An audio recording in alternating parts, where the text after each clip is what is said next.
Para mí un gusto saludar en este espacio Ignacio Morales Lechuga, abogado y ex embajador de México en Francia. Ignacio, ¿cómo está? Qué gusto saludarle. El gusto es mío, Magda. Muy buenas tardes a todo el auditorio, a las órdenes. Oiga, platiquemos primero de una manera breve y general sobre el balance de esta cumbre de los tres amigos. ¿Cómo la vio?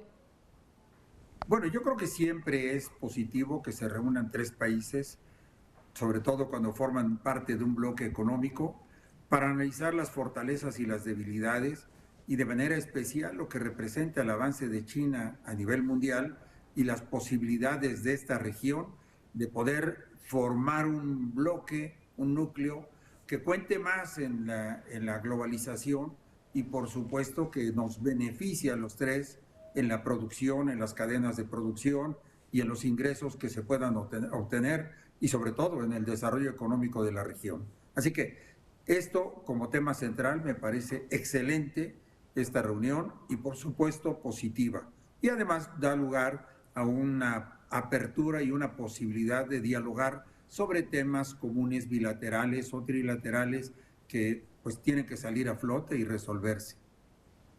Bien, qué bueno que menciona este asunto de China, porque me parece que ahí hay un asunto importante, ¿no? Decía, Estados Unidos hablaba de este financiamiento y que se tiene que lograr centrar en un bloque lo suficientemente fuerte para poderle hacer frente a China, y mencionaba el presidente López Obrador ahí una serie de cifras, ¿no? Decía que China domina en este momento el 14.4% del mercado, pero no fue este planteamiento por parte de México como si de pronto se estuvieran sintiendo pasos en la azotea. ¿Y por qué se lo pregunto?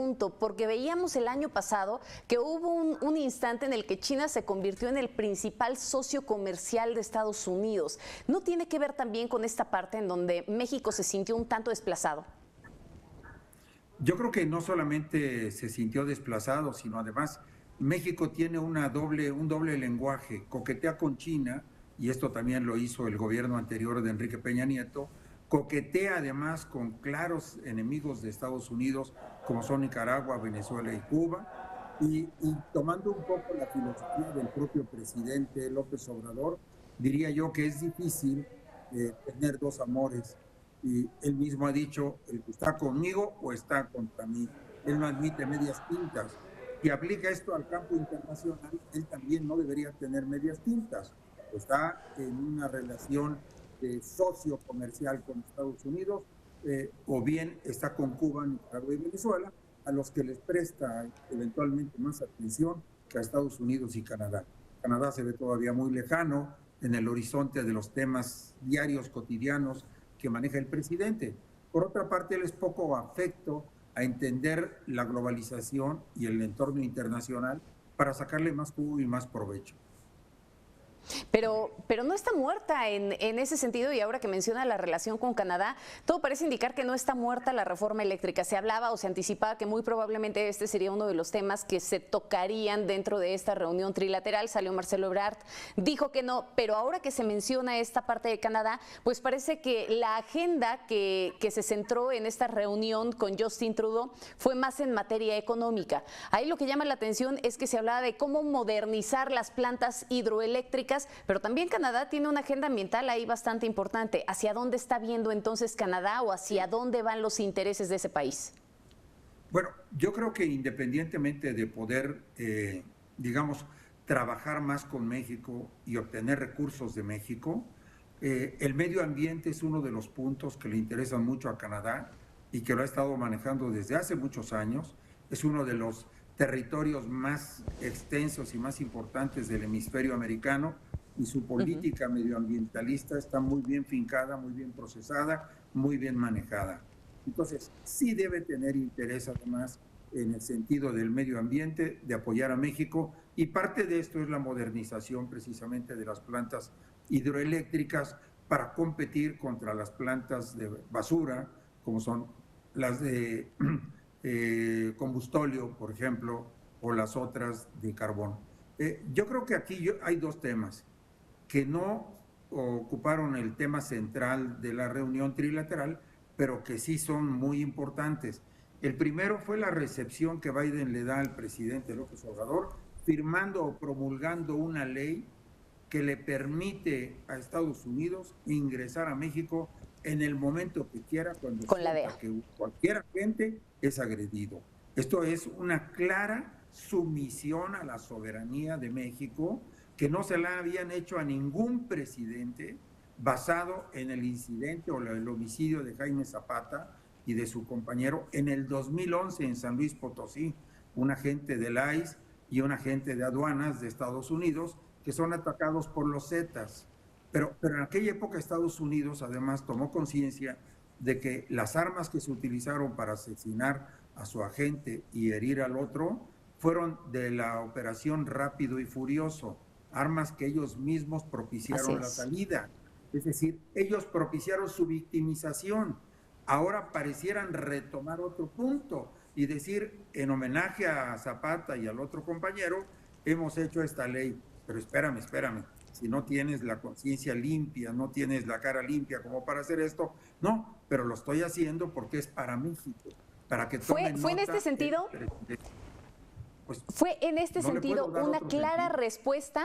¿Fue una clara respuesta entonces a la enmienda de la Ley de Seguridad que López Obrador firmó el año pasado con respecto a la DEA? Sin duda alguna, no solamente a eso, sino a los comentarios sobre la cercanía de López Obrador con uno de los cárteles mexicanos, a la política de abrazos y no balazos, a la inactividad del gobierno mexicano, que esta cumbre se da en medio de una escalada de violencia en territorio mexicano, en Zacatecas y en Morelos, y colgados de los puentes, etcétera, incidentes salvajes que no pasan desapercibidos, por supuesto, para Estados Unidos. Así que yo creo que esa bienvenida no es una bienvenida de amigos, que tenga un escenario muy agradable, ¿no? Recordemos que inclusive en el caso de los gobiernos anteriores, en el 2011 que estaba de presidente Calderón, no ocurrió un hecho tan duro, tan radical como la ley que estamos comentando, ni tampoco en el de Peña Nieto. ¿Por qué Estados Unidos la saca 10 años después de que ocurrió el suceso? Bueno, habría que preguntarlo, pero tiene un sentido político. En segundo lugar, el otro tema eléctrico ha sido, conjunto con la migración, manejado por el gobernador de Texas y manejado por senadores y congresistas, tanto republicanos como demócratas, que están expresando la falta de seriedad del gobierno mexicano para respetar las inversiones hechas bajo leyes anteriores y que de alguna manera en la reforma eléctrica han pretendido anularlas. Pese a lo que diga Gutiérrez y los morenistas encargados de desvirtuar las cosas, la realidad es que esa ley estaba con una aplicación retroactiva e inclusive se habló de que no se les iba a indemnizar ni a pagar cantidad alguna por una prácticamente expropiación de facto. Así que tampoco es el mejor ambiente amigable en que se da esta reunión trilateral.